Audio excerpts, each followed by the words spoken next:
Hello students, class 12th में जो chapter number 13 है वो है प्रोबेबिलिटी। तो इस वीडियो में हम इस चैप्टर को स्टार्ट करने वाले हैं। प्रोबेबिलिटी के बारे में बेसिक जानकारी आपने लोअर क्लासेस में ऑलरेडी ले ली है। तो इस वीडियो में इस चैप्टर की जो शुरुआत हमने करनी है जिस टॉपिक से, वो टॉपिक है आपका कंडीशनल प्रोबेबिलिटी।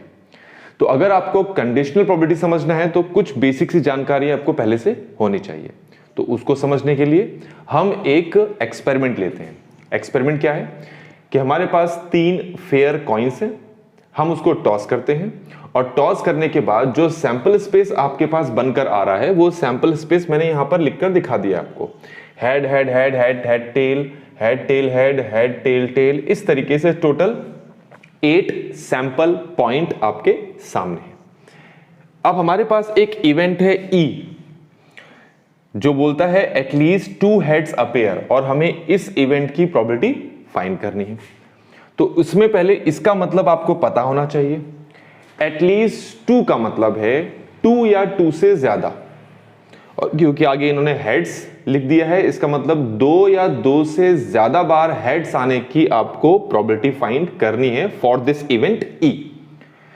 तो आपने लोअर क्लास में क्या पढ़ रखा है कि किसी इवेंट की अगर आपको प्रोबेबिलिटी फाइंड करनी हो तो उसके लिए आपको सैंपल स्पेस की हेल्प लेनी पड़ती है।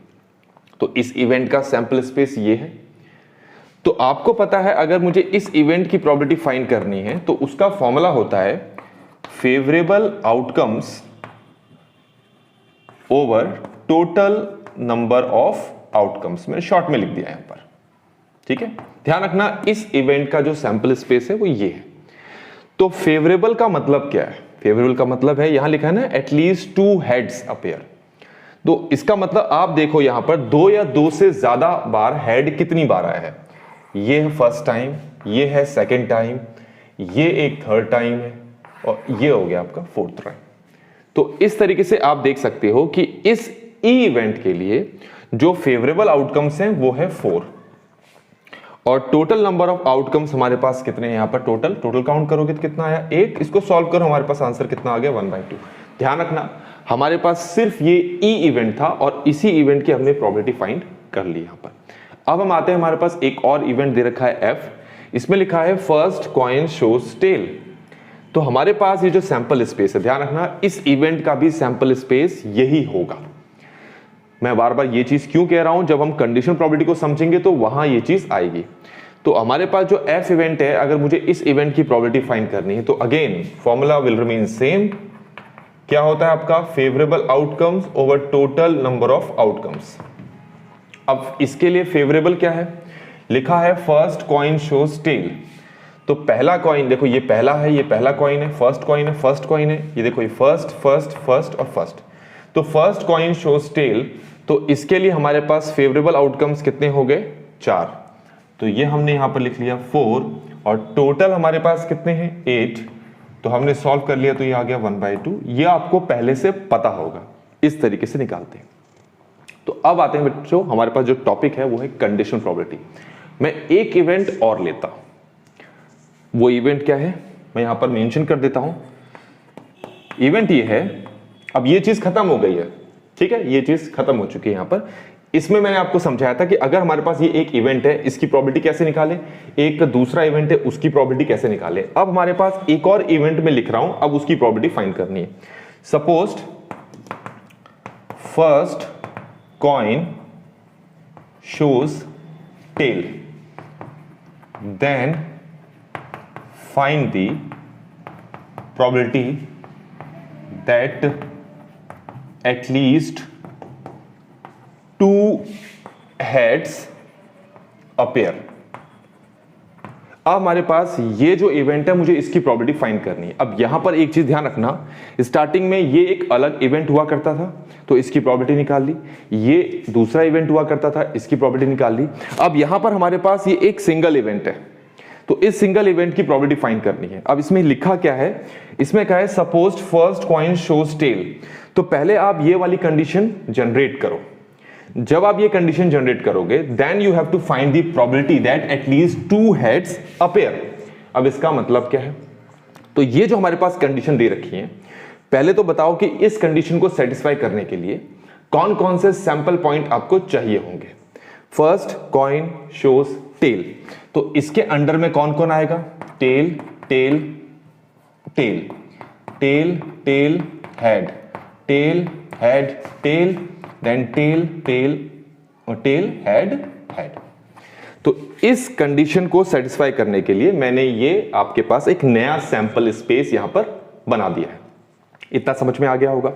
नाउ अब हमें इसकी प्रोबेबिलिटी फाइंड करनी है। अब आप सोचोगे ये चीज तो यहां पर भी मेंशन थी, बिल्कुल ये चीज यहां पर भी मेंशन थी, पर ये जो इवेंट था this was free from any condition. मैंने इसको यहां पर फिर से लिख दिया है, but now this event has some condition, ये एक कंडीशन से जुड़ा हुआ है। तो अगर आप तुम इसकी प्रोबेबिलिटी फाइंड करोगे तो इसी की प्रोबेबिलिटी फाइंड करने को हम बोलते हैं कंडीशनल प्रोबेबिलिटी, क्योंकि सेम इवेंट पहले भी था, अब भी है। पहले ये वाला कंडीशन से फ्री था, अब यहीं पर ये इवेंट अगेन मैंने मेंशन कर दिया है, पर ये एक कंडीशन से बंधा हुआ है। ठीक हो गया। तो ये जो इवेंट है इसको पहले मैंने क्या नाम दिया था, एफ, तो इसको यहां पर भी एफ नाम दे देता हूं। किसकी प्रोबेबिलिटी फाइंड करनी है, इसकी। इसको पहले क्या नाम दिया था, ई, अगेन ई नाम दे देता हूं। तो मुझे इस इवेंट की प्रोबेबिलिटी फाइंड करनी है, तो क्या आप इसको ऐसे लिखोगे, प्रोबेबिलिटी ऑफ ई? नहीं, क्योंकि अगर आप इसको ऐसे लिख के फाइंड करोगे तो इसमें और उसमें कोई अंतर दिखाई नहीं देगा, और हमें पता है कि ये जो ई है ये इस एफ से जुड़ा हुआ है। तो हमें कुछ इस तरीके से यहां पर लिखना पड़ेगा ताकि हमें पता लग जाए कि हां भाई ये इससे जुड़ा हुआ है। तो हम इसको पी ई नहीं लिखेंगे, इसके बदले लिखेंगे probability of E when F is given. ठीक हो गया। फाइंड तो इसमें हम ई की प्रोबेबिलिटी ही कर रहे हैं, पर इसमें एफ जो कंडीशन है वो गिवन है, इसलिए वो भी मेंशन करना जरूरी है। यहां तक समझ में आ गया होगा। तो चलो स्टार्ट करते हैं। अभी फॉर्मूला नहीं कर रहे तो सॉल्व करते हैं। चलिए अब स्टार्ट करते हैं। यहां पर क्या था, ये जो ई इवेंट था इसका ये था सैंपल स्पेस, ये जो एफ इवेंट था इसका ये था सैंपल स्पेस। अब यहां पर मैंने पूरी एक स्टेटमेंट लिख दी है, उसमें ये रही कंडीशन। इस कंडीशन के बेसिस पर इसकी प्रोबेबिलिटी फाइंड करनी है। ये कंडीशन है पूरी ये। अब मुझे इसकी प्रोबेबिलिटी फाइंड करनी है, तो इसके लिए ये पूरा होगा सैंपल स्पेस। समझ में आ गया। तो इसके लिए क्या लिखा है, एटलीस्ट 2 हेड्स अपीयर। तो यहां से ढूंढो एटलीस्ट 2 हेड्स अपीयर कितनी बार है, एक बार है।